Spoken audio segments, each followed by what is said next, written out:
Nobody yet. Let's wait. I probably will go inside because I am bending my lips. Guys, how are you doing? Mm.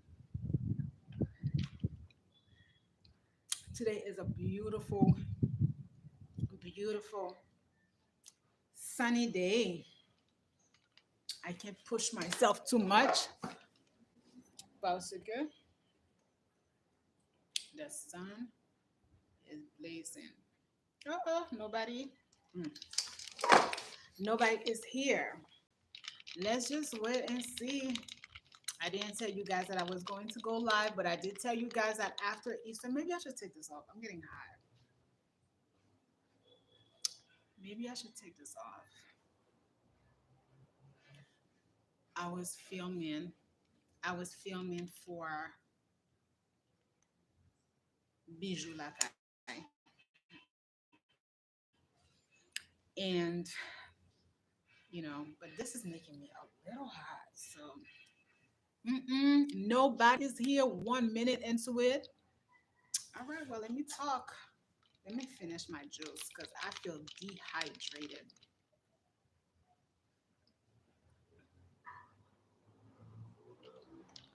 Mm-mm.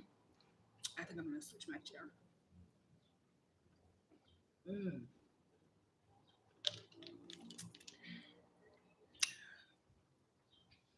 I feel so dehydrated. Yesterday it was super, super, super warm, and today it's hot. We had last week, all last week, we had a lot of rain here in Port-au-Prince, but it come down and the sun is back up. I do not regret it one bit. So I keep looking to see if there's people here. We are 2 minutes and nobody is here. I told you guys that I would come after Easter. Where are you guys? I told you guys that I would come after Easter. Where are you guys? If I don't see nobody like in 10 minutes, I'm gonna look a little video for you and I'll probably not live this. We'll see. I haven't worn makeup in over a month and a half. I needed this break and I really wanted to thank so many people for just letting me be. I needed the break. I needed to relax. I needed to not be online so much. I needed to not talk about Haiti, about what's going on, about everything. I needed to just take care of myself. And that is exactly what I did. And I feel so, so, so, so much better, ready to take on the remaining of the year. I don't feel overwhelmed. I do have a lot of work that I need to be putting out, but I do not feel overwhelmed with the work because the majority of my work is almost prepared. I'm so excited about the art program, about what we are doing, about the launching, about the companies. You guys have seen that the first company that I worked with was Collection 1804. And I just like enjoyed working with the lady. She was so honored. She was so honored. Oh, yes. Don't forget to give me a like. Hello, hello, hello. Don't forget to give me a like. She was so honored, guys, for the invitation to work with her. I enjoyed collaborating with her. I enjoyed what came out from the start of us collaborating. Everything that I submitted to her, she loved it. She loved it. The only thing is that the bags, the purse and the bag that I have advertised for the company are from their previous collection because these are things that I personally have, right? So it's not necessarily things that they are now like the production is having. And also, she is in Cap Haitian, with what's going on here in this country. But I told her, hey, it doesn't matter. All I really want to do is to showcase to people some of the collection in your company.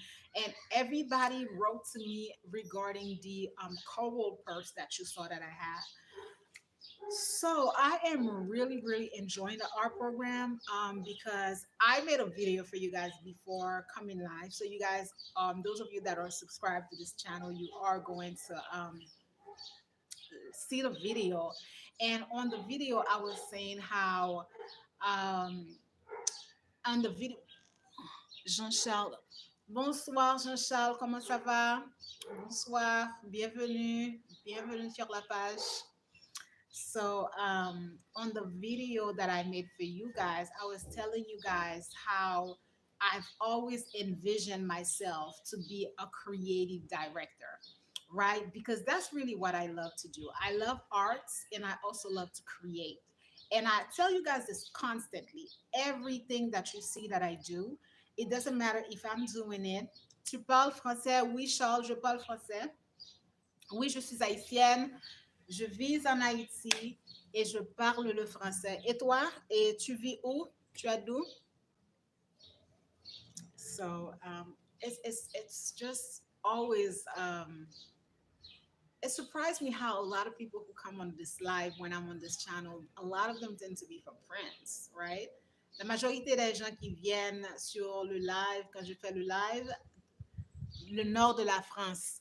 Ah, ok, je disais justement ça. Et ça m'étonne que la majorité des gens qui viennent sur le live quand je le fais sont de la France. Et ces derniers jours, beaucoup de Français, beaucoup de gens de la France viennent toujours de mon côté et me demandent si je parle français. Je veux du soleil aussi. Oh mon Dieu. Alors, voilà que je te donne un peu le soleil. Voilà, je te dis bonsoir depuis Haïti. Tu vois, avec notre beau soleil.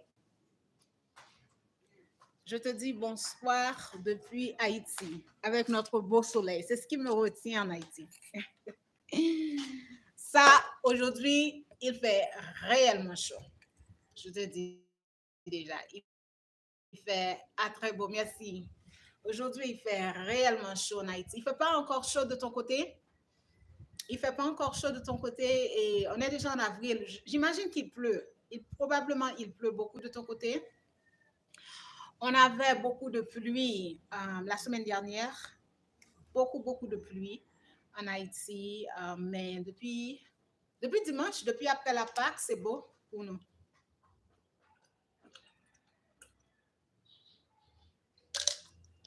Non, ça redescend à 10. Oh mon Dieu. Quel calvaire. J'ai vécu aux États-Unis et je comprends, je suis vraiment désolée. Oui, je sais, je comprends ta douleur, Charles. Je comprends ta douleur. Je sais que tu donnerais tout pour avoir du soleil, Seigneur. Et tu sais, les gens en Haïti ne comprennent pas ça jusqu'à présent. Il fait tellement beau. On a le soleil, on a la mer, on a les montagnes, on a tout, mais c'est un pays tellement sur côté politique, côté économique, c'est zéro barré pour nous en Haïti. C'est zéro barré. Ça fait pitié, hein? Ça fait vraiment pitié. Là, maintenant, je pourrais bien commencer à me préparer pour aller en vacances, pour aller du côté de la mer. Mais non, on ne peut pas, il n'y a pas de route. Mon rêve plus tard, c'est partir dans un pays comme vous. Oui. Peut-être Saint-Martin. Je crois que Saint-Martin, il y a une partie française là. J'aime Saint-Martin. Tu pourrais y aller. Saint-Martin est beau. Saint-Martin, oh my God. J'aime Saint-Martin. Il y a aussi la Guadeloupe, la Martinique.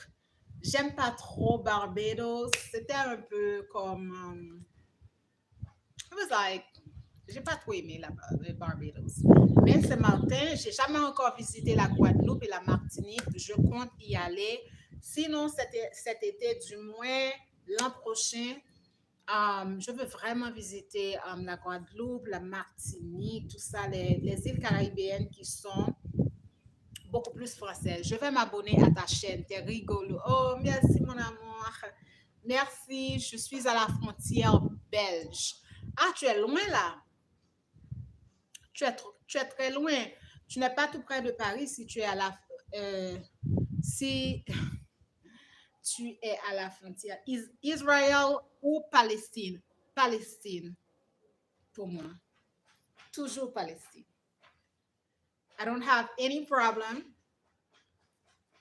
J'ai aucun problème avec les Israéliens, mais pour moi, c'est toujours la Palestine avec l'histoire. La Palestine me rappelle beaucoup plus Haïti. 2 heures de Paris. Ah, ok, tu es 2 heures de Paris. Ok. J'ai jamais encore visité la France. Peut-être on verra. Mais je sais que la France, c'est très beau. C'est très, très beau.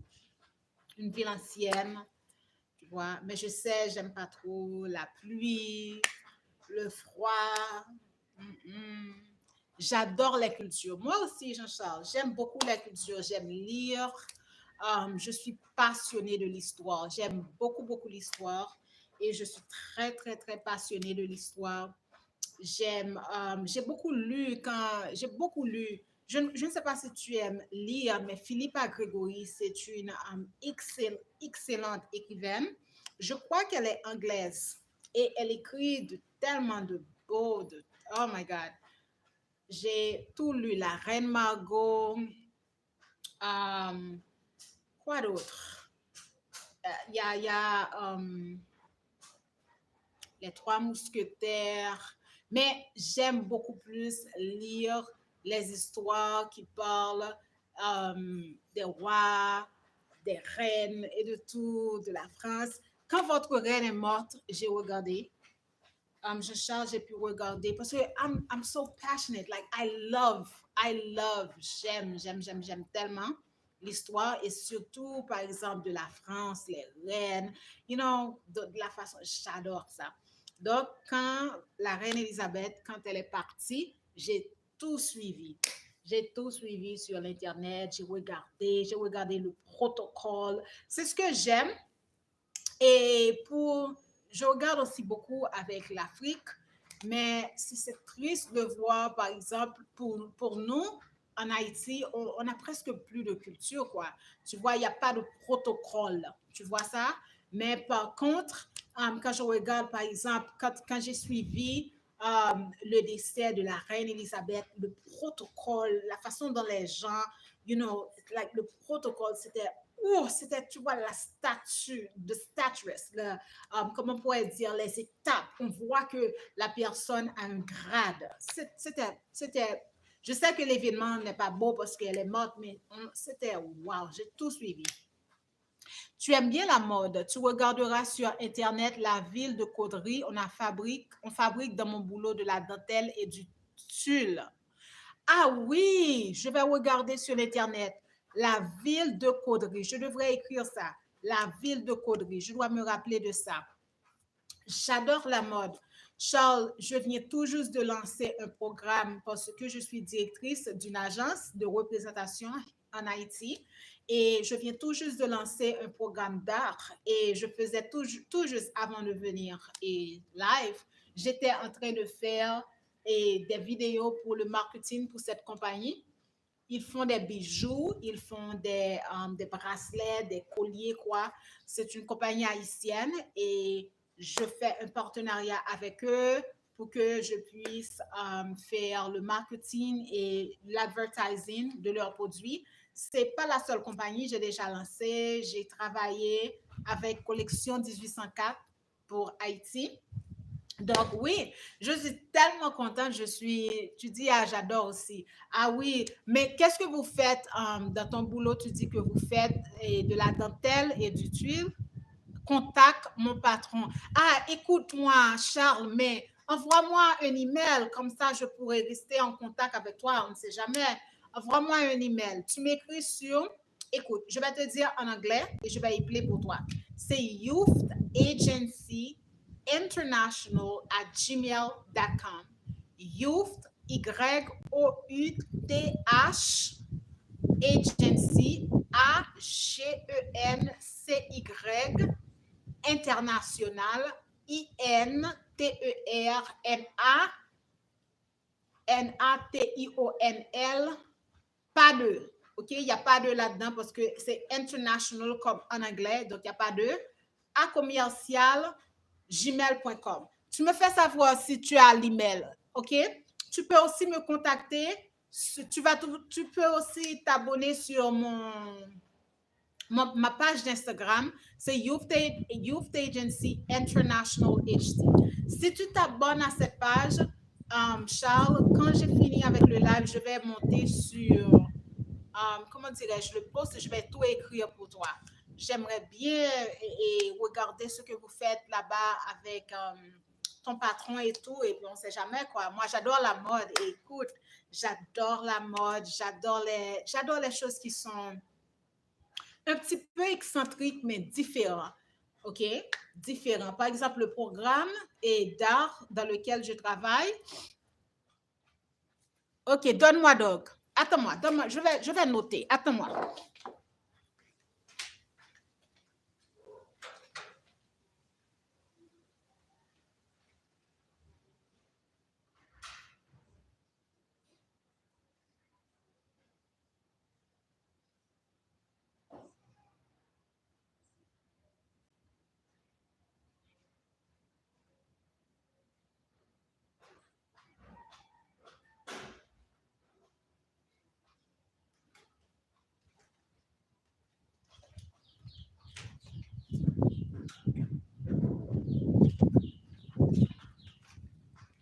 OK. Tu es là? Tu es là, Charles? Donne-moi. On est quel mois? On est au mois d'avril. Donne-moi donc l'email. Je vais noter. J'ai pris quelque chose pour noter. Donne-moi l'email. Je vais écrire aussi ce que tu m'as dit pour le nom de ton patron. Directement un email Sophie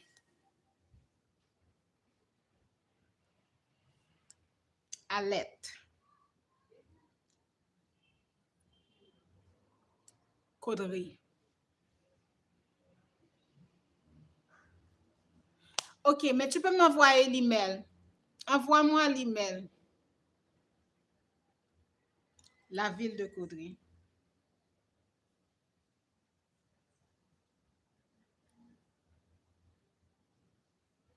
OK, je vais regarder. Je t'ai noté. Et ce que je te demande de faire pour que tu puisses avoir une idée de mon travail, de ce que je fais, tu peux monter sur Instagram, pas vrai, Charles, et tu pourras regarder le travail. C'est Youth Agency International HT sur Instagram. Donc, comme ça, tu peux monter dessus, tu vas regarder le travail et je viens tout juste de lancer. Et c'est un programme réellement éducatif. Et c'est pas seulement l'art, c'est une façon aussi. Mais tu contactes sans parler de moi. OK, aucun problème. Mais tu m'envoies pas son email, Sophie. Tu m'as pas dit son email. Tu m'as envoyé le nom, mais tu m'as pas donné l'email pour contacter. Je vais rien mentionner. Je vais pas mentionner ton nom. Merci, je te remercie. Merci beaucoup, beaucoup, beaucoup, beaucoup. Ça me fait grand plaisir. Ah, it's something to be here. On a fait un film, Meurtre en dentelle. Je vais tout regarder. Je vais checker probablement plus tard lorsque j'aurai terminé avec mon live. Je vais regarder plus tard ce que tu me dis, on fera. Bon, il y a des choses que je ne peux pas mentionner maintenant parce que c'est pas vraiment, et comment je pourrais dire, c'est dans le background. Donc, on n'a pas encore finalisé certaines choses, mais je suis réellement excitée. Tu vois, je suis contente parce que beaucoup, beaucoup de travail. Regarde sur le site, tu auras l'email. Je suis pas sûre. OK, je vais regarder. D'accord. Aucun problème. Merci. Merci beaucoup. Je vais regarder. Merci infiniment. C'était bien de passer. Regardez-moi ça. C'est très bien. Ça me fait grand plaisir. Donc là, on ne sait jamais. Oui, comme je vous disais, OK, so I guess I have to talk English because a lot of the people who are going to come back, they're not really going to understand. But guys, I just made a nice contact here. And I was just telling you guys this earlier. I was saying that a lot of the time, the people who come here on my live, they tend to be from France. A lot of them talk English. Um, D'accord, mon amour. Merci beaucoup. Merci de passer. Ça me fait bien. Merci infiniment. J'ai vraiment apprécié la visite. N'oublie pas de t'abonner pour qu'on puisse rester en contact. Merci beaucoup. So I was just saying that. I was like, oh my God, a lot of the people who come, merci Charles. Merci beaucoup, mon amour. Merci beaucoup. Bonne nuit. I was saying that a lot of the people who come when I do my live, a lot of them tend to be either from France or they are from the Middle East, right? This is why sometimes when I come on this live, I have to be up to par as far as like, conversing and communicating because a lot of people just stop by to say hello. They just want to converse. They just want to like, you know, enjoy. So I'm so excited. I don't know. Today is a good day. It's a good day. I'm excited for the summer months, for my work, for everything that I'm doing here, for the background of the work that I'm doing because it's been a lot.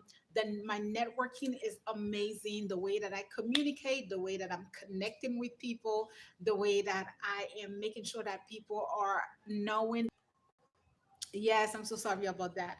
I'm excited about the contacts, the work, things that are going, and a lot of things are happening. So I'm not so sure for those of you who are. This is mainly for people who are of Haitian descent. They tend to always love to focus on the political aspect of the country, and the reality is, especially for someone like myself who is living the reality, it's such a distraction. It's a chaotic distraction, to be really really honest, because in the background, outside of at times the sporadic of chaos that and people have to run, everybody is working, everybody is taking care of business. It's like we find ways to take care of business, and I'm not so sure if it's always the best things, because to be really honest, I think I mentioned this to you guys before. um how do I say that? Like, okay, okay, so I'm trying to find my words. I was going to tell you, the guys, I'm not so sure that it's the best way to live, right? Because people, you shouldn't have to live in chaos, right? You should have to live in peace. To be really honest, the last 5 years in Haiti has been more than chaotic. But even with those chaos, it feels like people find ways outside or waiting this chaos. People are finding ways to live. And I understand it in a way because we still have to live. So even when the chaos is going on, we have to live, right? Such as myself, like, even if someone were to die right now and the shock of the death, you still have to live. Life still goes on, and that's where we are at in Haiti, right? One of the things that I love about myself is that, for example, when I launched the art program, and initially, to be really honest, I wasn't thinking that, like, the I was gonna say la tournure, the comment je dis en anglais, the la tournure, the way in which the program is taking off, and it's the way people are absorbing the program. I wasn't envisioning that, and this is why. I knew that I was going to launch my art program, and I knew what I had in mind. And I started with what I had at hand, which were my own collection. You guys know that I love beautiful things, I love art, and I used to purchase a lot. Like, all of these things are from years ago. Haiti had a lot going on. It's always an exposition. May was a booming month here in Haiti. There was exposition everywhere. Summertime, it's filled with exposition, because you know that Haiti is a country that almost everybody is a goddamn artist. I tell you guys this all the time. Everybody is an artist. So when I launched the program, initially I'm like, you know what? I'm gonna launch the art program, but I said I'm gonna do it global this time because in the beginning I only focused on Haiti. But this time I said, you know what? I'm gonna open my platform and I'm going to do a global art program. That's really what I want to do.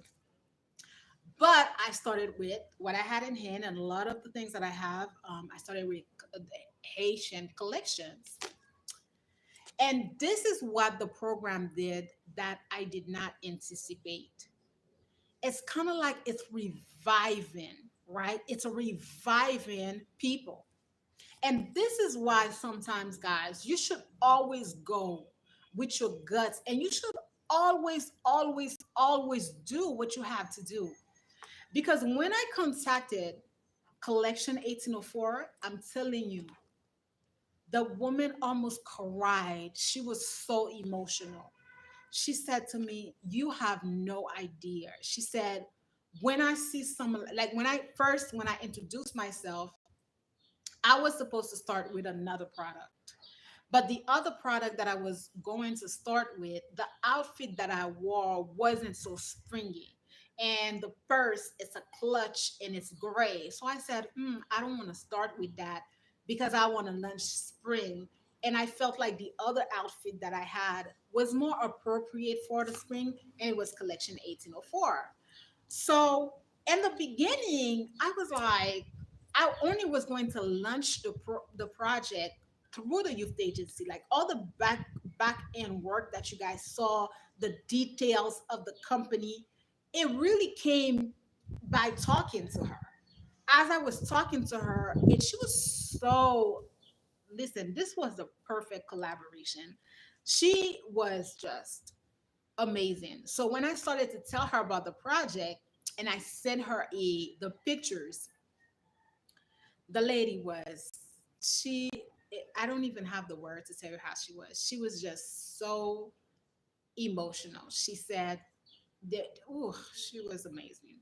And then came the working in collaboration. This is why I tell people this all the time. I love to work in collaboration. Even when I do my hair, my nails, whatever I do, it has to be a collaboration. That's how you get the ultimate best when you are doing anything in life. If you are doing something in life and there are no collaboration, it's kind of like it's your thing. But as I mentioned, the art program, I'm directing it, but I'm working in collaboration with the person. Even with my conversation series, everything that I do. So the gag is that a lot of the information she had to call operation services to give me those information, because I really wanted to I don't only want to market your product, I really want to give the detail of what you are doing.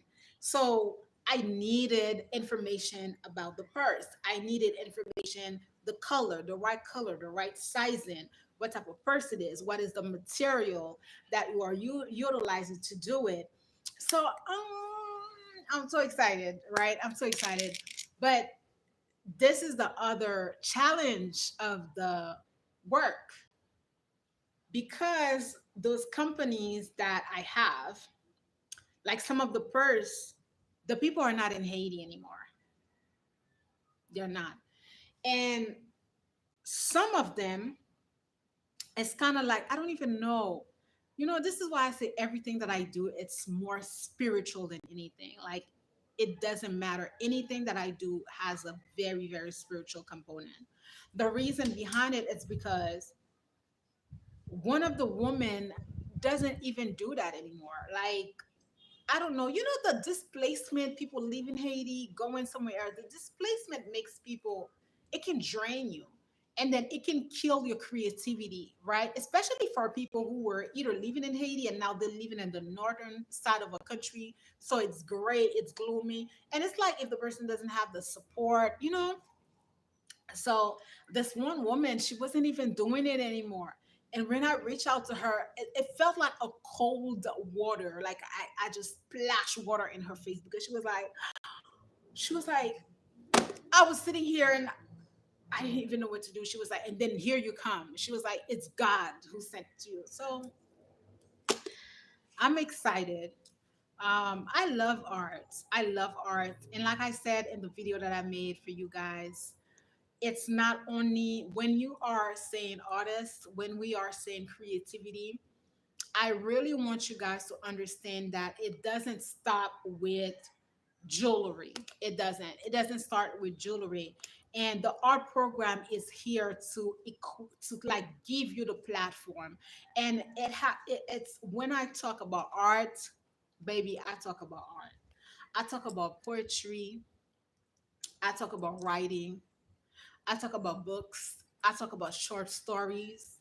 I talk about makeup, beauty.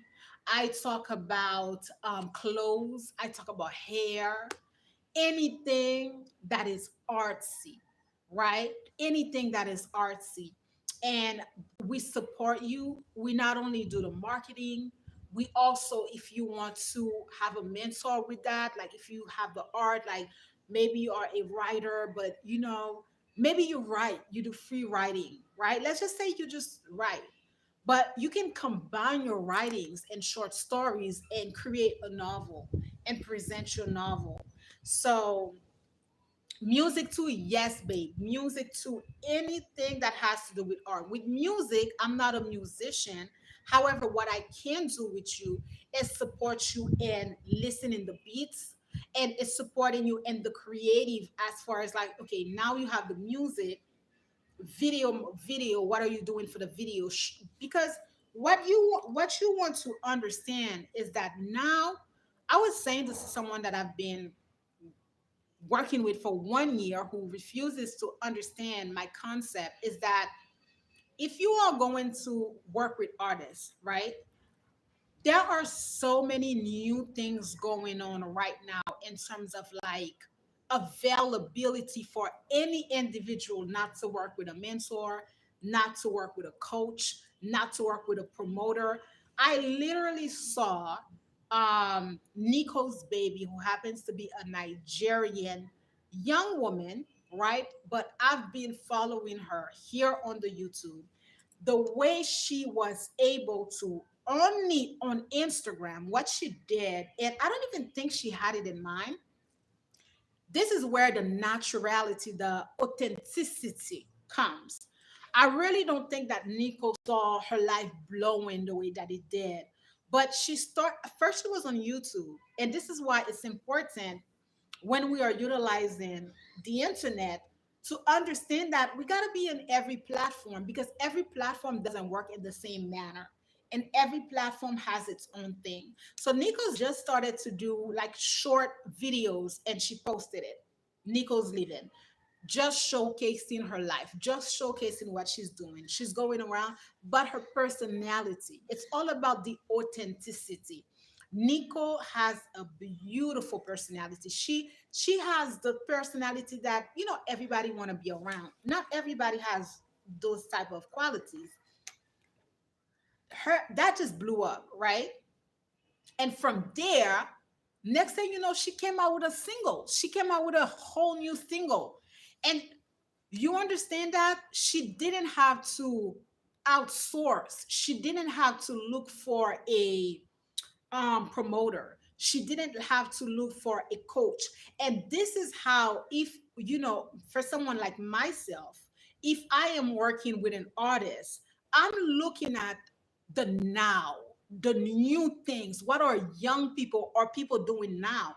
Because you have to realize that as an artist, if you have the right strategy, you can take off and like not need anybody. You just need the strategy. Oh, I would like some artistic designs and beautiful women in my video. Classy but sexy. I hear you, right? Write to me, youth agency international at gmail.com. Please write to me, and then we can take it further. And in terms of like artistry, I feel like right now, if I was working with someone who was looking for, like you said, beautiful women in your videos, I would really go for a natural look. I would go for a natural look. I would go for natural bodies. You know why? I took a nice break of about 1.5 month, right? You guys saw that I took a break, and I took a break from the makeup. And guys, one of the thing that I realized with the break, and just I decided to film, on the afternoon when I was done working with my clients, I would just go outside, film a few videos. My channel grew so much from those videos, from me being natural and dancing, from me just being natural, no makeup. You guys know I have a natural body. I don't have no, not to say anything about the girls that are doing the BBLs and the top, but CJ, what I found in those moments is that men are desiring. I feel like these days, men are, because there are so many people doing makeup, lashes, everybody has a weave, everybody has the BBL, everybody's body is the same. People, when a man finally find a woman who is natural, it feels like they would sweep you off your feet right then and there and marry you. Like, can I marry you? Like, your hair is natural, bitch. Your body is natural. You don't have no makeup on. Oh, let me marry you. And it made me. I'm gonna hold on, boo. It made me understand that the whole era that the girls are doing now with the hair, the weave. I'm telling you, the men, they don't like that. Mm-mm. They are craving natural beauties, like no makeup, no BBL, no long. Men are craving that. Trust me. So you said, how do I write to you, babe? You can send me an email. Send me an email over at youthAgencyInternational@gmail.com. And you can also follow me on Instagram, Youth Agency International HT. That's Youth Agency International HT. And my email is youthAgencyInternational@gmail.com. Okay? Check out the song. That's what I'm speaking on in the song. What's the name of the song? Let me write it down. What's the name of the song, as well as what is the your channel, your YouTube channel? I'm so into the natural look. I'm telling you, CJ, this is something that I realized this month and in March. I was just, my hair wasn't even out. I braided my hair. I just needed a break. And I don't even wear weave like that, but I always had makeup on, and I was like, you know what, I'm just not gonna wear makeup. I need a break from everything. CJ Maximus. Okay, let me write it down.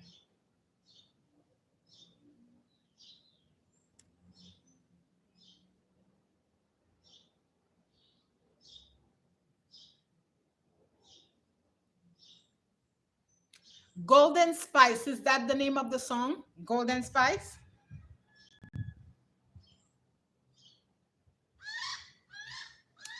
You look nice. Thank you, babe. Thank you so much. I appreciate you. Okay, I'm gonna check it out when I'm done. Hi, Boo. Hi, Samuel. So yeah, CJ. I mean, I'm gonna check out the song. Did you already make the visual for your song?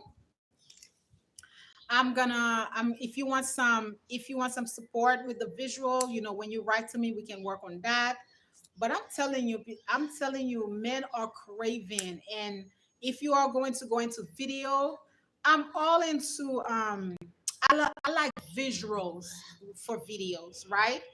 I don't like when people give me the everyday type of video. If you're gonna give me a video, I'm all into the visual for the video. Like, make it a storyline, make it. For example, there's this artist, right? And I know him from YouTube, but he used to date Regina Carter. I used to watch them online.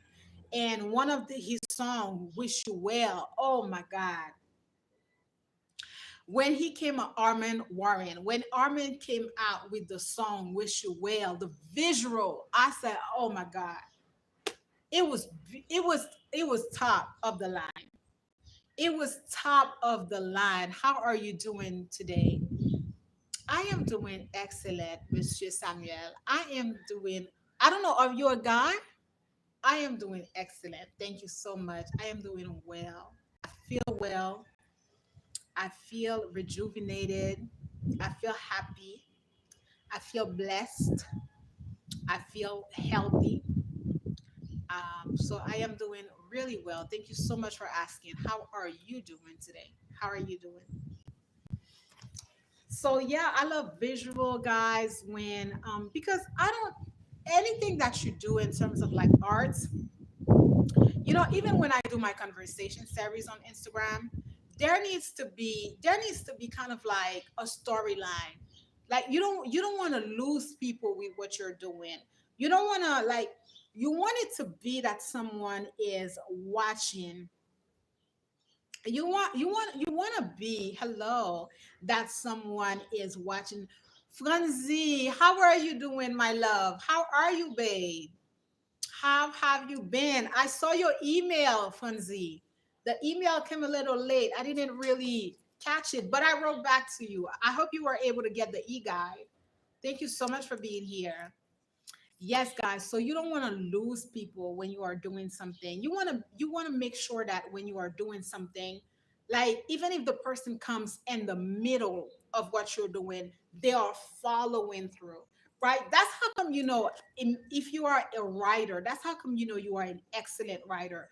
For example, I'll take Sister Soldier, who happens to be one of my favorite writer, right? Sister Soldier has a sequences of books, the Midnight books. Like one, there's like about four books from the Midnight series. But guess what? You can literally get any of those books and you're not gonna feel lost. Like the way that Soldier writes, you can get any of her books and it's not gonna feel like okay, I'm lost. Like I don't understand. Where did that come from? Where did that come from? The books are well written. And that's what you are aiming for, right? That is what you are aiming for when you are doing anything that is artsy, whether it is beauty, whether it is fashion, whether it is music. You want to have a storyline, something that you are saying, something that you are, captivating your public with. A lot of the time, musician these days, and I listen to a lot of interviews from older people who used to not older people but from the 90s people, and they say that this generation has it too easy because there's no lyricists, like they just can't because of technology. That's what I'm saying. Because of the way that technology is now moving, anybody can be anything that you want. Right? Anybody can have a phone. Everybody and their mama has a podcast these days, and they talk about any and everything. Some things don't even make sense, and I'm like, what?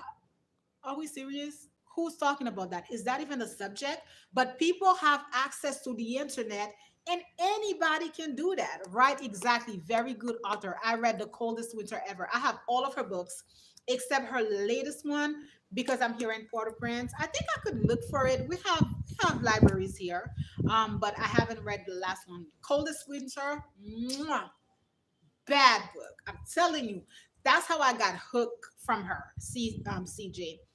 I never forgot the coldest winter. I was back then. I used to go to the salon. I was living in Boston. I went to the salon and the book was there, and I asked the owner of the salon, "Can I read the book?" You know how it takes forever when you are at the salon. So I literally almost finished the book, and I said to her, "Can I borrow it?" She said, "You can have it." And that's how I was hooked. And I read The Coldest Winter Ever, and I got hooked by Soldier to never Soldier.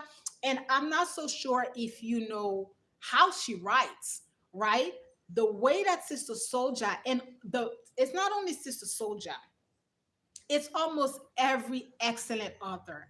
Philippa Gregory, for example, I was talking to someone from France earlier. We were talking about arts as well. In order for you to be an excellent writer, You have to get into each and every character that you are talking about. And you got to think about the plot. You got to think about the storyline. And a lot of the times, for people who want to have the feel, for example, Soldier, if she is writing and Soldier is writing, for example, in another country, it's not only Soldier. There's Eric Jerome Dickey, Philippe Agego. They go to those countries. They literally go to those countries in order to get a feel of what the story is going to be about. And that's what art is about. Hold on, boo. What's the IG again? Because I was driving, but I'm pulled over to write it down. Oh, thank you, boo. You pulled over. Thank you. The IG is Youth Agency International HT. That's Youth Agency International HT. Thank you, boo. She is very captivating.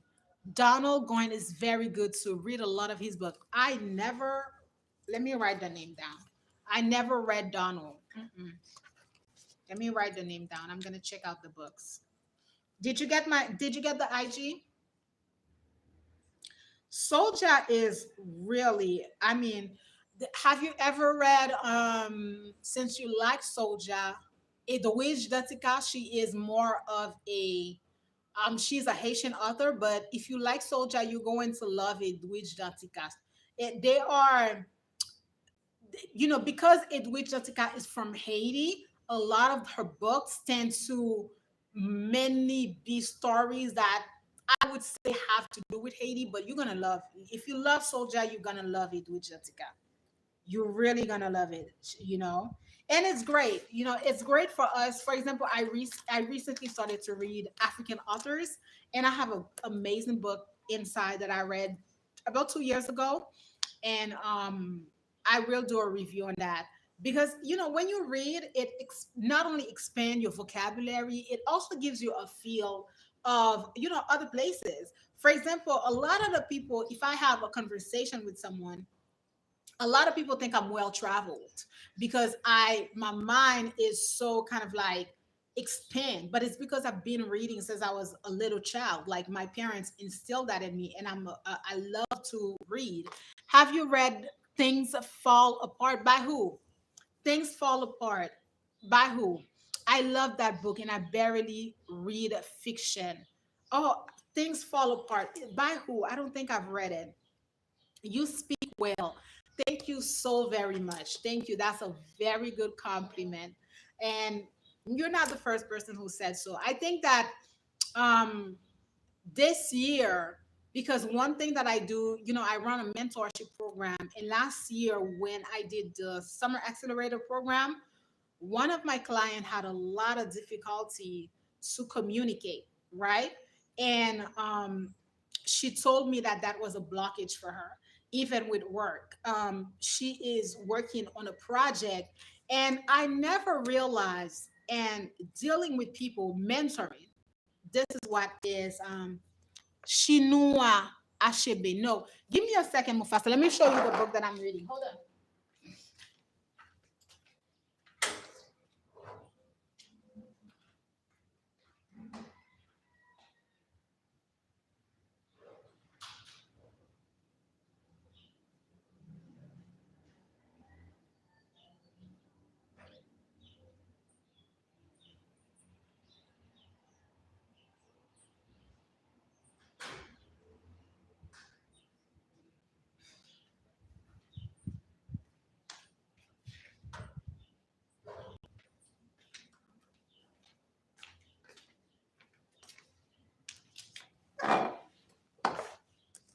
Look, this is the book. I think this is I love this book. It's called L'Impératrice Rouge, the Red Empress. And the author is Leonara Miano. I don't know if anybody read this. This was a gift from my sister, 2021. I freaking this the author African. My God, when I tell you I have to sit back and reread this book and do a throughout review for you guys, this summer, my goal is to read between July, even if I'm going to be teaching. Even if I'm gonna be teaching between July all the way to September, I gotta read 30 books because I haven't been reading and I don't like that. I used to read like that, like one day I'm finished. So this summer, that's what we're doing. You said it takes place in pre-colonial West Africa in Igbo land. I loved it because I've never got a chance to really venture into pre-colonial Africa, and I really felt like I was there when I was reading it. I could see it. Okay, so I'm gonna write it down so that I can get it. What's the name of the book? I'm gonna write it down. Shinua Ashebe. But I think you said the name of the book. Things Fall Apart. I'm gonna check it out, Mufasa.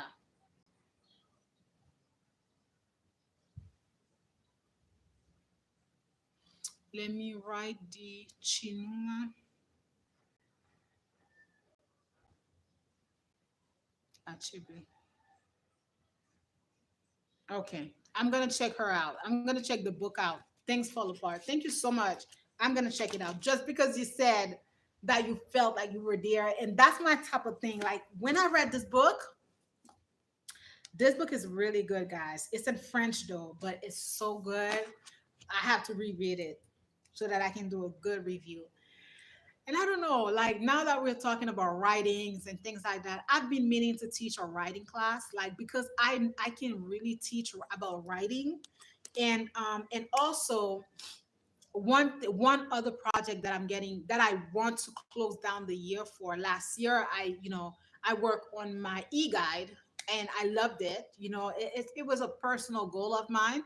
And every time someone purchased the e-guide, my heart just like, ooh, because the goal is not to make sales, but mainly the goal for the e-guide is just to make sure that people have something from Haiti there.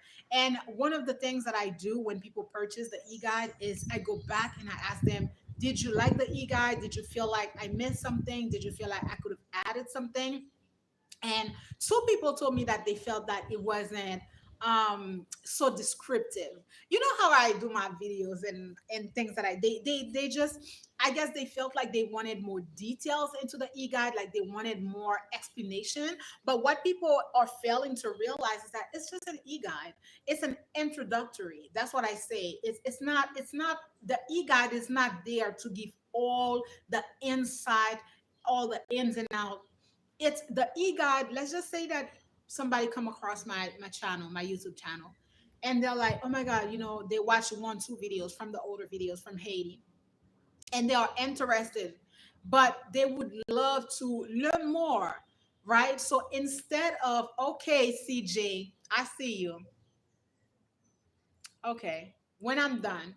So when people are watching, instead of like sitting down, if you want to watch all of those videos, listen, I have like 500 videos right now on YouTube, so you can just get the e-guide. But the e-guide is an introductory, right? It's not there um to give the little details. It's there to give the overview. That's what it's there for. It's the overview.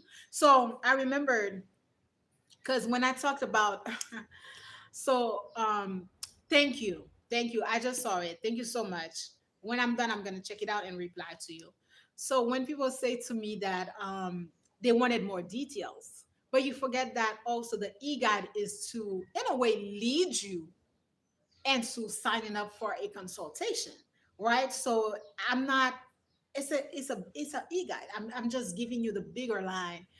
So I had someone who said they wanted more explanation they about the, I think it was a competitive, and she was asking so many detailed questions like, okay, when you talk about this, when you talk about that, what do you mean? But babe, this is why I have the consultation. Like, come sign up. If you want more details into understanding how to compete, how to market, is sign up for the consultation. So I also want to, um, you guys know I write. I say this all the time. I love to write. I am a writer. I've always won a lot of like prize with writing. I enjoy writing. Writing, if you've never had me as a writer, I communicate well. Communication is really one of my stronger suit. verbal communication as well as written communication. Really, really well. And I really want to teach a class on writing. I want to teach a creative writing class. I really, really want to do that. I've already written everything. This is something that I really wanted to teach almost 10 years ago.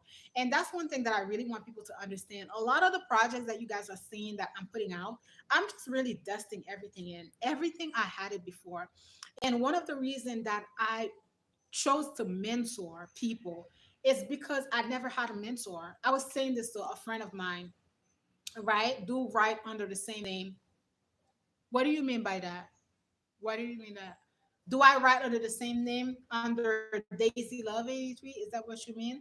Yeah, I've only published one e-guide, and this year I want to close down the year. I want to publish my a book of poetry. The poems are already, I've written them before. Yeah, yes, I do write under Daisy Love. That's what I publish on Daisy Love. Yes, I have an e-guide out, CJ. It's a e-guide for people who are interested into the market of Haiti. That's what I have out for the moment. And this year, I one of the personal goals that I have is I want to publish a book of poetry. My poems are already there, but I've never published, I've never combined it. And this is also what I was saying with the art program. This is something that I want to support people in doing. You know how sometimes some of us, we just are creative writers. So you just create, you just write. But have you ever thought about combining your creation and putting it together? Maybe you are a photographer, but do you know how to create a portfolio? Do you know how to, put on an art gallery show? Do you know how to do these things? I'm very good at that. And that's where I decided to just kind of like bring back my art program and to make sure that I can support other people into doing that. Because the feeling that you have, guys, when you put something out that you've created, the feeling by itself, the accomplishment, the feeling, the accomplishment is just amazing. Like the way that you feel when you do that, I definitely will support. I have a poetry book, but I write under Sabak. Okay, let me write it down for your poetry book. So you are an artist, I guess, CJ. You are an artist as well.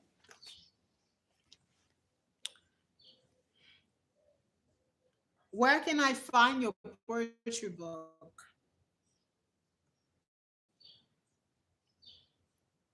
You know why I'm smiling? I'm gonna tell you guys.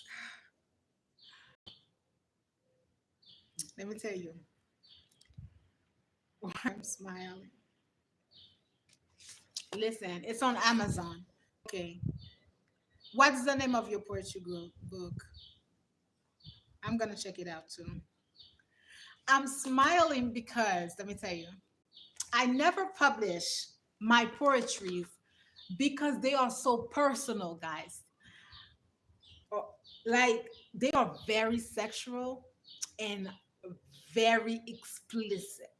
Okay, very very explicit, and some of them are a little raw because back in the days, like around 2011, 2012, 13, I used to express my feelings a lot in poetry. These days, I journal. But back in the days, poetry was my thing. That's what I did. So I would write poetry and I would express my feelings. So each of the piece that I have written is based on an emotion that I had. Sometimes it would be purely sexual because I would have an encounter with someone and it was just amazing. And that shit, I remember, okay, let me not talk about that. I just got to rewrite and format is bad. It's called Firstborn Scorn. Oh, ooh, okay. Somebody was scoring you. Somebody scoring you. The title is very, very gripping, you know? Writing poetry says everything because it's our way. How now we are more interested. Okay, writing poetry it's very therapeutic because a lot of the times we can express what we feel in writing, whether it's good, whether it's bad.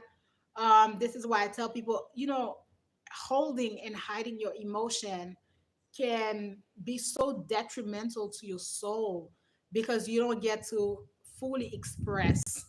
You know, I used to, because I've always written poetry. I stopped a couple of years ago. I stopped writing poetry for a good time now. Is this one girl that I follow on Instagram? She's so beautiful, very intelligent, beautiful young black girl. Only one theory or only one poetry. She's on IG, and she does spoken words, and she does it live. She writes and she talks, and she's the one who revive my love for poetry, the way that she presented it. And I was like, wow. You know how sometimes you used to do something and you just stopped doing it? And I just kind of like, when she went online and she would just talk and say poetry. And there's also Wana Yurubing. I talk a lot about Wana. Wana is also a poet. So these people really revive my love for poetry so, so, so very much. And this is really where I want to get. Like, but I don't think I could ever, guys, I'm very shy when it comes to my writing because they are so explicit, and each of them, like, you see, if anybody were to purchase my poetry books, I would not want you to tell me anything about the poems. I don't want you to tell me to tell you about this, tell you about that, because some of these poems are very sexual, very, very sexual. That's the beauty of writing, is we get to express, to explore all the different side of life. That is the truth. I agree. I've always wanted to do write a book with somebody. I mean, co-write.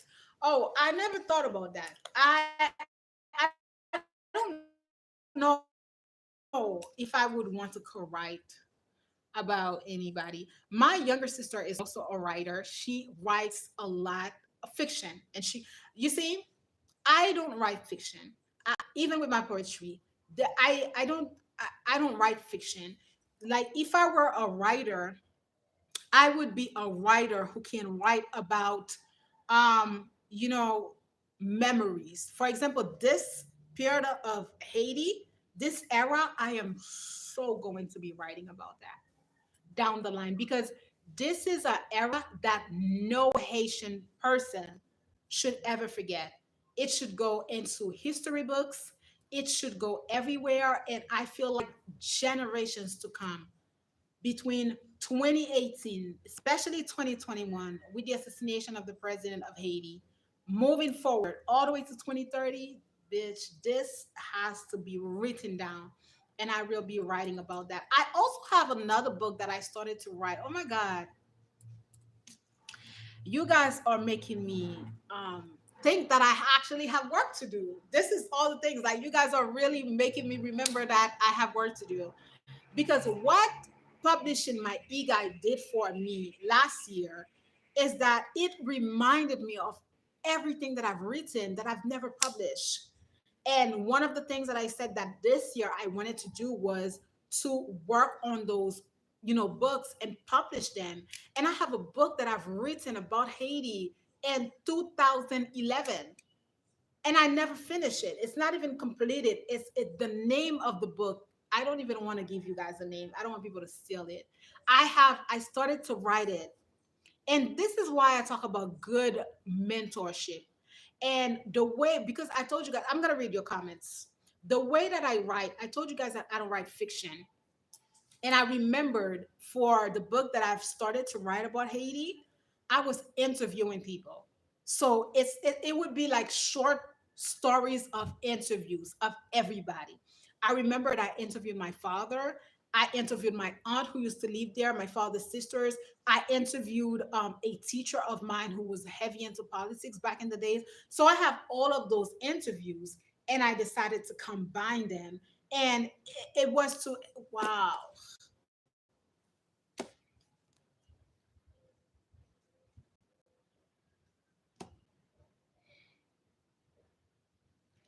I'm speechless. I just really want to thank you guys. Like, it's funny how I didn't forget that I have things to do, but to be really honest, I really forgot that I really wanted to work on those projects and put them out. So if I didn't come here, this is why it's so important.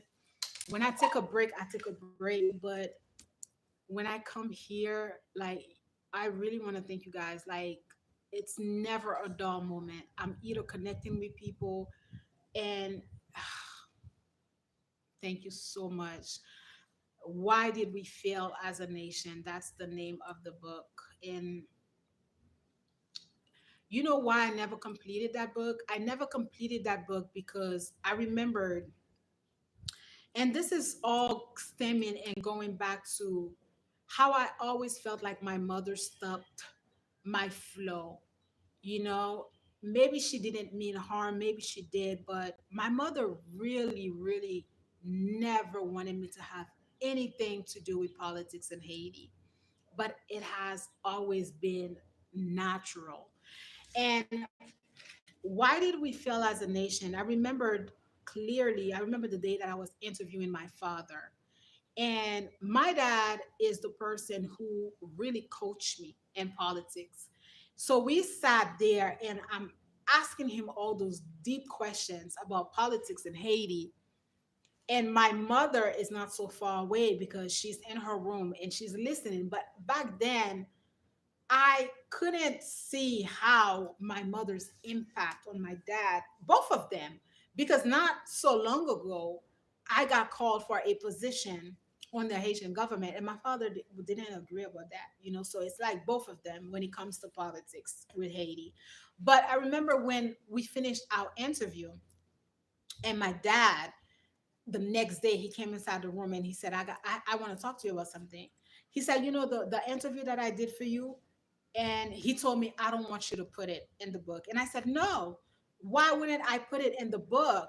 Because everything that you told me is so important. Like, you gave me a lot of good, valuable answers. So I'm not going to take it out. I want to put the interview on the book. And she said, and he said to me, well, okay, but then don't mention that it's me.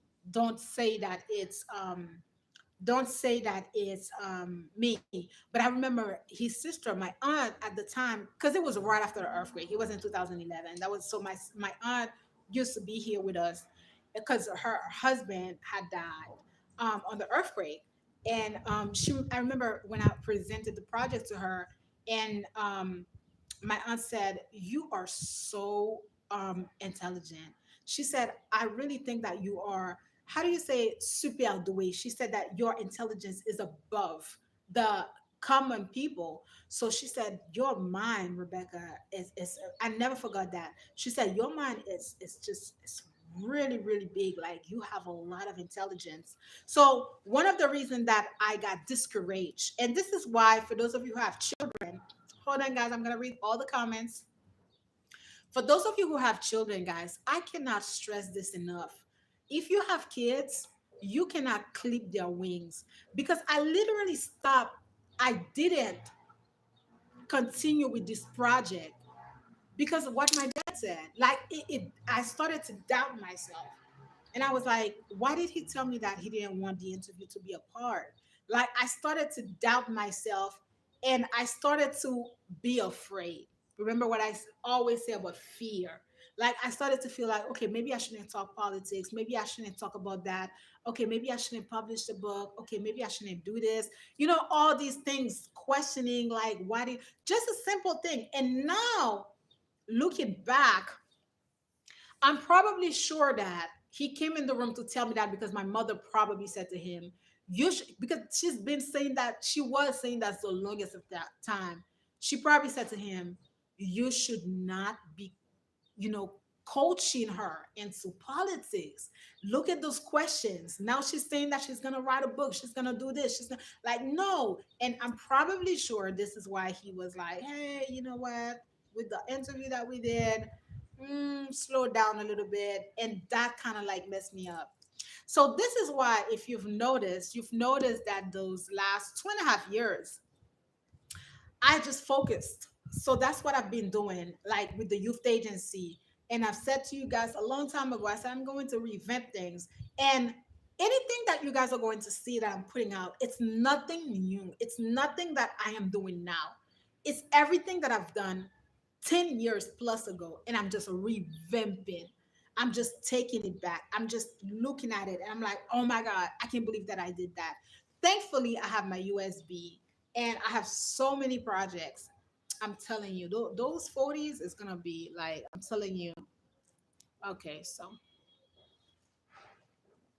let us hear one of the sexual ones right now. Mufasa. I told you I'm shy about that. No, I'm not gonna tell you about that. You would have to wait when I publish it. And even if you get it, I don't want to talk about that. One of the poems that I've written, I'll tell you about the poem. It's called Silent Killer. That's the name of it. When you read this poem, and you know, I wrote this poem on like a whims. Let me tell you, oh my God, why did I have to talk about that? Silent Killer, right? I don't know how it goes. I don't remember it, but I remember like I know it's sexual. I was dating this guy and we are about the same age, but he appeared because he lived a lot with his mother. At the time I was 27 and he was also 27, but I looked a lot more woman than him. Like if you saw him and you saw me around those years, you would never think that this was like my boo thing because he appeared to be younger. But guys, this was one of my best lover. He looked just like Tay did. Black, beautiful, smooth skin, very handsome. And I spent the first time that I spent the night with him. I don't even think about that. I don't even know if he's still in Haiti. This shit would make me drive to him, okay? This shit would make me drive to him. Guys, he was, you see, I talk about that. I have a video on my YouTube channel where I talk about sex with a Haitian man. The art of having sex is pleasing. You are not a good lover if you don't know how to please. And that night, this guy, I never slept. Ou kon sa vle di mande pardon? Like asking for forgiveness, that's what he did to me. I will never forget that session. I was shocked. We, and it wasn't aggressive. It wasn't like where you so, man, this guy, ooh, ooh, mon Dieu. Let me not talk about him. You know, if it wasn't because I'm the type of a person, for me to have a sexual encounter with someone, it has to be from the heart. Like if I don't like you, if I'm not vibing with you, I can't really do it. If it wasn't because of that, that guy would have still been my liver. That guy, I would have never parted ways with him because Petit, when I tell you this guy, okay, went and I spent the night with him, and Silent Killer came as soon as I came home. I wrote Silent Killer. I said, bitch, this guy is a silent killer. Like, this is the type of guy, like, I would have never thought, like, he was that good at bed. Because, you know, those are the corny ones. Like, if you, I mean, he's cute and everything, but, you know, always kind of like nerdy, always quiet, always on the side. His brother was so cocky. The brother was cute too, very tall. The brother was, he's like more chocolate, darker chocolate, and the brother's taller than him. But like when you saw him, you would have never like. But we had some banging sex. When I tell you, woohoo, my God, we had. Listen, this summer I gotta have a boyfriend. I have been celibate for way too long, and I should have not talked about that. This summer, I gotta get me a boo thing in Haiti because Mufasa, you see what you did? Wait. Don't be shy, but that's cute. I never thought of poetry in terms of fiction and nonfiction. That's interesting. Yeah, because you know, fiction would be something from your imagination, right? something that you just imagine and you work on it, you talk about it. Nonfiction would be from an experience. So my style of writing, my younger sister is a writer, but she can write fiction like this. She can create a character. Like we have such different style of writing. Like my younger sister, she can just kind of like um and just talking about her. Oh, this live is doing something to me. I haven't talked to my sister in almost a year. And to be really honest, since my aunt died, I kind of like separated myself from the family. I needed a break. I took the death of my aunt pretty hard. And I just kind of like sometimes you like, I'm like, you know what? I'm gonna focus on my tribe, my YouTube people. But you know, also I love my sister. She is very creative. She has a Virgo ascendant, and with Virgos, the difference between my younger sister and myself is that I am more creative. Like, to do the work that I do, it comes with a sacrifice because the true artist, we have to create. So for me to create, I have to pause, right? I have to do the back end work. So a lot of the times, like, even I've never really had jobs like that. Even when I lived in the US, I would have part-time jobs, but I've never been the person who has a job, a full-time job, with a paid pension, or I've never been that person. But in the other end, that allowed me time to create, right? My younger sister loves to create, but she also loves her freedom. But we love freedom differently.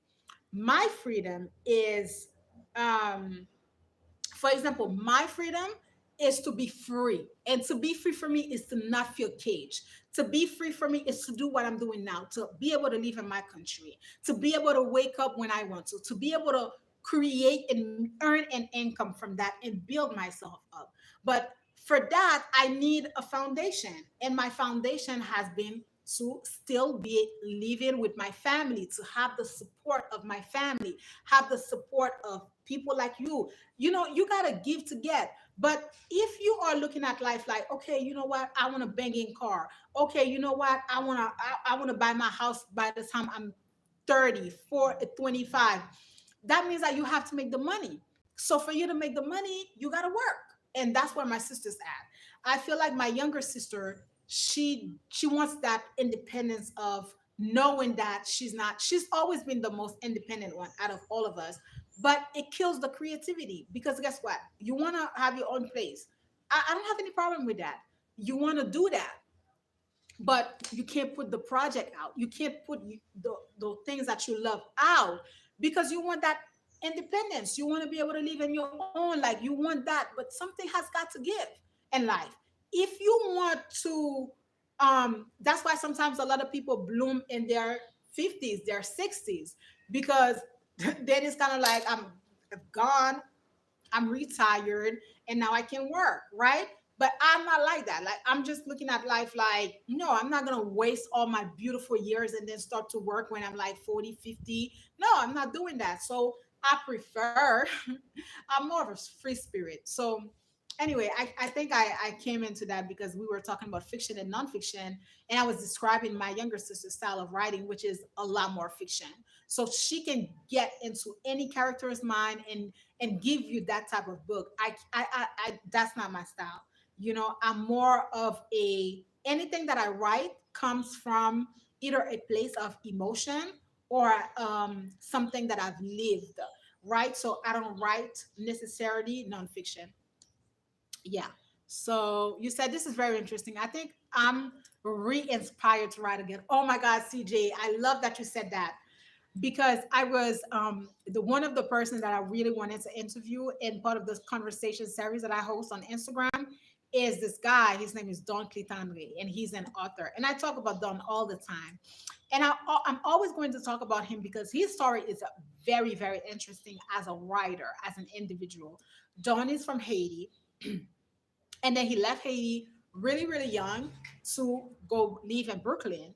And his first book happens to be Exile to Brooklyn. And it was a friend of mine at the time who sent it to me, and she said, "You gotta write, you're gonna love this book.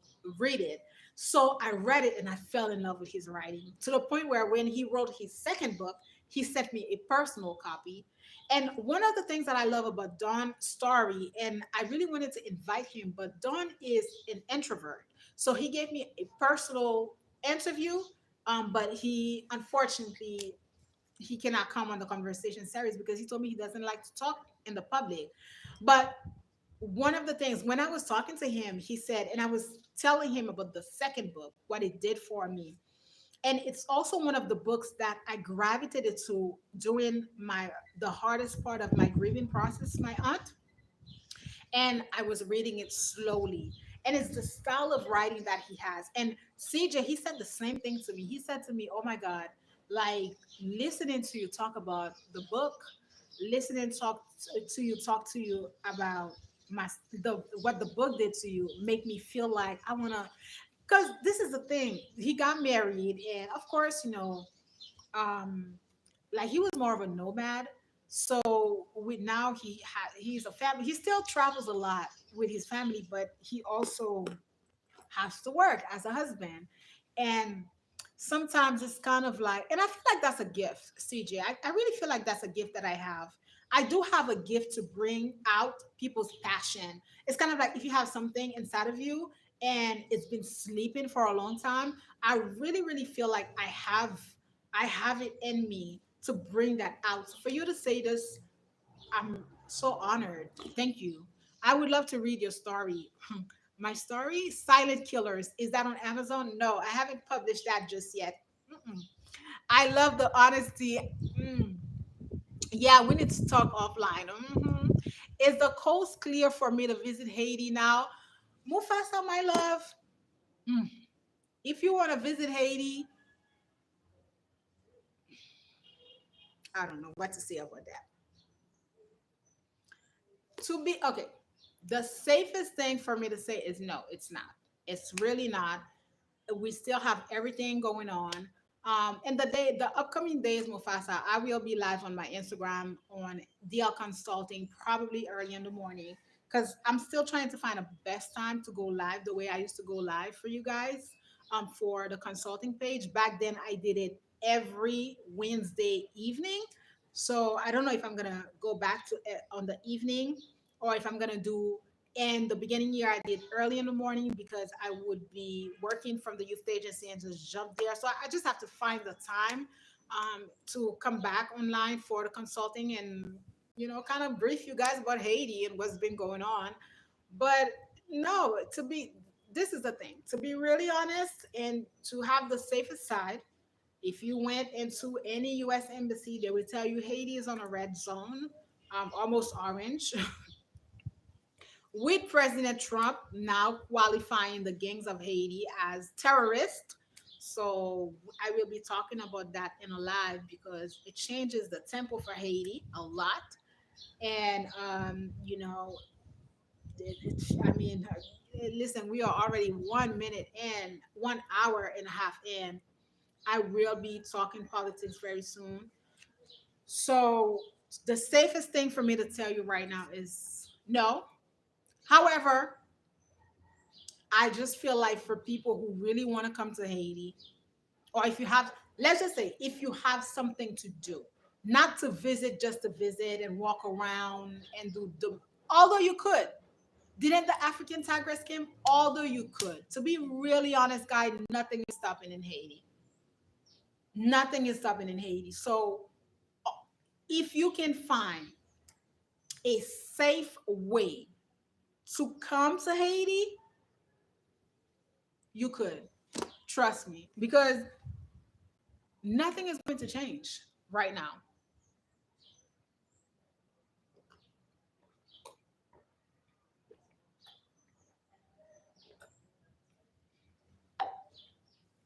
E sa kan bon kreol. So wap tan Haiti chanj, wap pe gran yon, wap jam vini. Hold on. Did you say Berkeley? Berkeley where? Dear. Dawn, is he in the Bay Area in Cali? No, Dawn is, if I'm not mistaken, Dawn is living in New York. I think he's still in New York. Although he could be in Cali, I'm not quite sure. I don't know where he is exactly. His name is Don Clitandre. Iron sharpens irons. Absolutely. I was going to ask the same thing at Mufasa. Thank you. We need to definitely talk offline. Yeah. You was going to talk to come to Haiti? Um, Babe, I would love to receive. First of all, I'm in Port-au-Prince. I don't recommend anybody to come to Port-au-Prince. Although to be really, this is the thing. To be really honest with you guys, people who have business in Haiti fly in and out of Haiti every single day, right? But right now, it's like right now, as we speak, these people got Port-au-Prince on lockdown. And this is one of the reason why it's kind of like I was saying this in the video that I made that I'm going to share. This year I have to travel. First of all, I have a banging wedding that I don't want to miss for nothing. So I really want to do. And then I need to go really buy a lot of the stuff. Like my sister is not even leaving here in Haiti, like all these things. But when I tell you these people got us on lockdown in Port-au-Prince, these motherfuckers got us on lockdown, meaning to get out of Port-au-Prince, the city, and to just travel is crazy. And I was waiting because there's no plane flying from Port-au-Prince. Absolutely none. You need to, back then, you could go from Port-au-Prince, you could go to Cap Haitian, you could go through Mirbalet, or you can't even go to Portail because they, ugh, getting out of Port-au-Prince is just madness, pure madness. Right now, the only way, the safest and quickest way for you to travel, and not even quickest, the safest would be the helicopter. So it's kind of like to take a helicopter from Port-au-Prince to go to Cap Haitian, and from Cap Haitian to go wherever you want to go. And it's just too much. Like if I travel, if I were to travel, maybe for the wedding, like my cousin who is getting married, she's my baby cousin. I love her to death. So I really have to be at that wedding. I would go to the hassle for her. But after that, just to think about leaving, and it's already hot. Like, who the fuck got time for that? I need a jet. Somebody hook me up. Uh-uh. I haven't been there since 2019. Maybe we can co-write some poetry. Yeah, we could think about that. That's the hold on. That's the capital. Yes, Port-au-Prince is the capital. Maybe I'll just go to Cap Haitian. Absolutely. Go. You don't need to. You can go to Cap Haitian and from Cap Haitian, which is another hassle because I don't know, Mufasa. Have you ever been to the south of IC Comparing? Like this is beautiful, but even to get there, and it's the money. It's very expensive, guys. Like the helicopter is $3,200. Who the fuck is paying that? I'm not doing this. Or you, if you know people, like if you know someone can hook you up, you can pay maybe 1,000. I don't know. I don't know how it went when my mother was locked out because they had Haiti on lockdown. She couldn't come back when there was no plane flying at all. So that's what she took. She took the helicopter, but thankfully there was a guy who was doing and that's also a hassle that people have been doing. And it's tricky because the gangs are still out on the streets, on the roads. But there's been a few people, what they've done is they've purchase some small van, not the big vans, like a van that could maybe host about maybe 10 people, no more than that, maybe two to three people per seat. And they were doing it. They were doing the traffic. So they were doing the traffic from Port-au-Prince to Cap Haitian because the big trucks. Oh my God, guys, don't come to Haiti. Not now. Just thinking about it is like, oh, it's too much. But then again, Mufasa, as well as CJ, if you look at African Tigress, there are so many other young people that are vlogging, doing the vlogging thing. They go everywhere, and the South is banging. Like my cousin, just one of my cousins, my father's cousin, just left Port-au-Prince to go. A lot there's by the summer months, there's not gonna be anybody here in Port-au-Prince. Maybe I'm gonna be the. I don't know if I'm even gonna be here because nobody is in Port-au-Prince. Everybody left, right? Everybody who can just left. A lot of people left, went to the south, went anywhere but here in Port-au-Prince because of those sporadic madness that these people got going on. So many Haitian in Mexico now. Sometimes I know from there they had to go to Santo Domingo to fly to Mexico. They're everywhere. It's so bad. I feel so bad for them because it's kind of like the way they got Haitian people moving, right? They got Haitian people moving like chicken with their head cut off, like going around crazy. And I don't even want to, Mufasa, I don't even really want to go into politics because it's like, it's so draining. This is why I just, sometimes it's like just talking about politics make me feel like, oh my God, because it's just the situation and everybody's flying, everybody's leaving. And now you got Donald Trump who's saying that they want to put Haiti as a terrorist country and all of the games. And I agree with him. I do agree with him. It's gonna change the tempo for Haiti, but that's the result. What did you expect? Did you expect anything else than that? No, you fucking up. Okay, hold on. Nah, I'm cool on helicopters, but I'll do both. Kobe's death got me traumatized. Okay, I understand. Yes, there's also the boat. I forgot to tell you guys this because that's how people has been traveling, like to go to the south, and also for the merchants to come to Port-au-Prince to sell us the goods. It's been the boat. There, yeah, there's the boat. Also, I forgot to say 3,000. Oh hell no, yup, 3,200, not 3,000. 3,000, either 3,200 or 3,500, boo. $3,500 or $200 from Port-au-Prince all the way to like right here to Cap Haitian. Tell me if that's not big business that these people are doing. Okay. I've only been to Jacmel, Port-au-Prince, and Cap Haitian. I can't afford I can't afford no helicopters. Baby, you're not coming to Haiti. Parce que moun giving you that tea, say big boss, okay? Right now, anybody who wants to come to Haiti is big boss. All right. Anybody who wants to leave Haiti is big boss. Okay. Anybody you see going up and down, flying in and out of Haiti, they got money. Because it's like it's helicopter rides and then the fucking airplane. It's like, no. I really want to travel out of this country, but this is how I tell you guys that I don't want to be a part of this madness. Like, if I leave Haiti, it's gonna be that I am leaving Haiti with either a begging contract, a company, a person is sending for me and all expenses paid. If it's me leaving for Haiti, I will be out of Haiti for a while because I'm not gonna be putting money into those big gangsters because the kids that are out there doing the most, they're working for these people. I'm not gonna be doing no. I don't got no business going up and down the country doing left and right. Like no, mba fè yo fè comme ça. No, mka chita la and look cute. Mba gen problem ak sa. Ma order ti bagay mwen, ma join ti bagay mwen boy sit, but mba what? No, no, no, no, no. We're not moving like that. It's kind of like damn, right? I'll find me something to make out of plastic and newspaper. I'll come with something. You know what, CJ? That's what I'm saying. If these, but these Haitian people, they don't care. Like, I don't get it. It's the same thing with my cousin, my mother's cousin.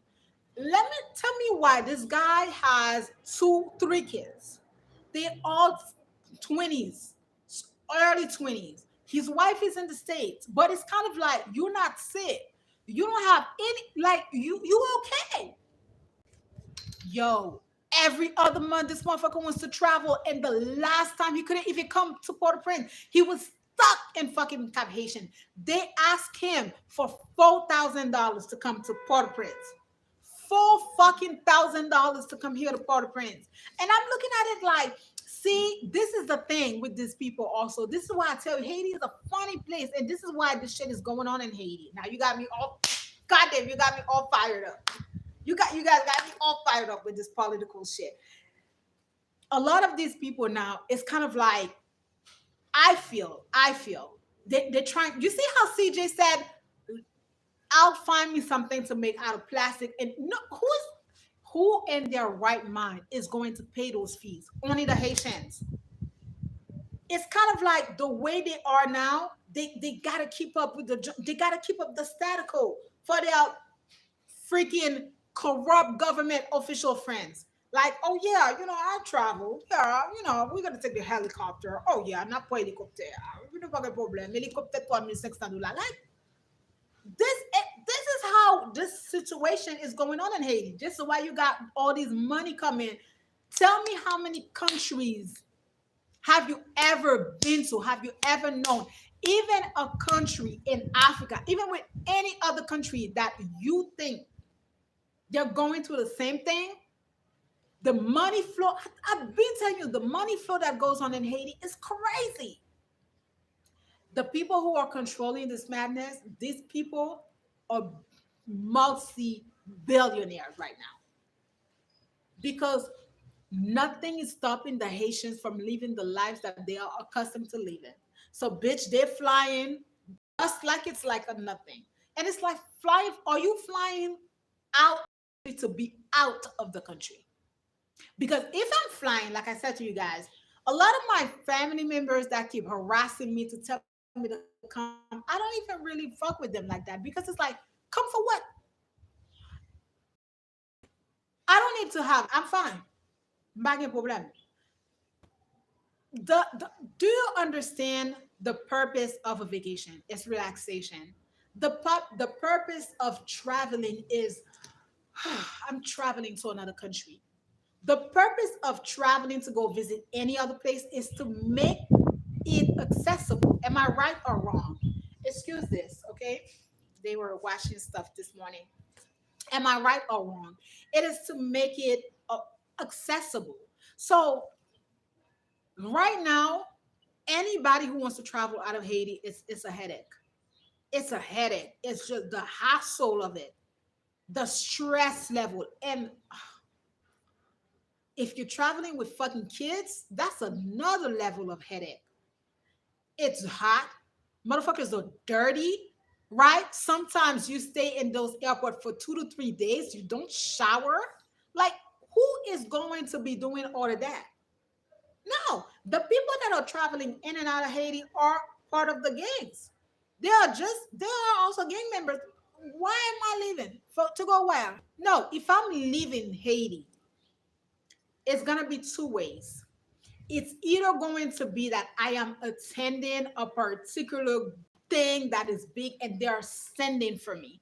So that means that they are accommodating me and they're paying for my expensive. They're paying for the goddamn helicopter ride.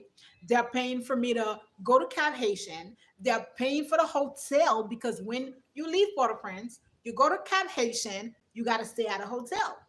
And then you got to catch the flight because what? I'm going to leave Port-au-Prince and go sit at the airport? No, we're not doing that. So if it's not like that, then if it's me taking myself out of the country and I'm like, okay, I need a break, I need a vacation out of Haiti, I'm either gonna have enough cash to fly myself out, and that vacation better be good. That vacation better be the bomb, and it has to be more than 15 days because just the hassle, it's not easy. It's not easy to just leave Port-au-Prince and to do this. No. And I applaud some of these YouTubers, especially from Haiti, because you have a lot of the YouTubers that are doing the traffic and they do it. I applaud them. Could it be me? Never. You're never going to see those type of content in my channel because who the fuck got time for that?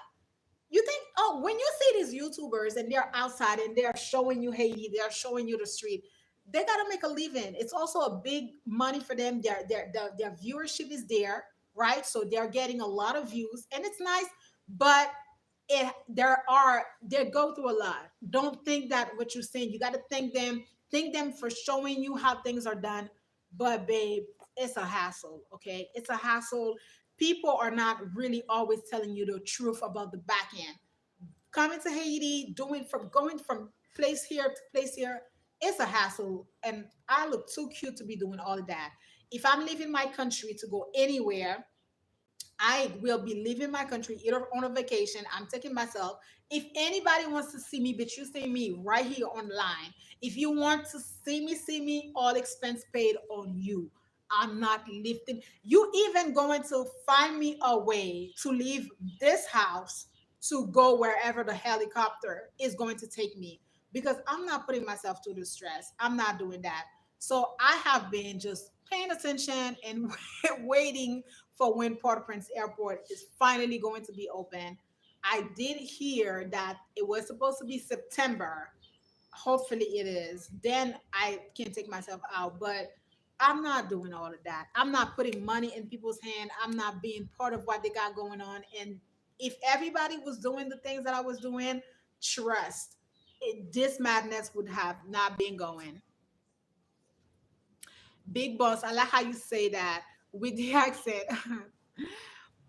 You know what? It's very interesting. Similar things going on here. Really, greed and corruption seems to be omnipresent. Always, my dear.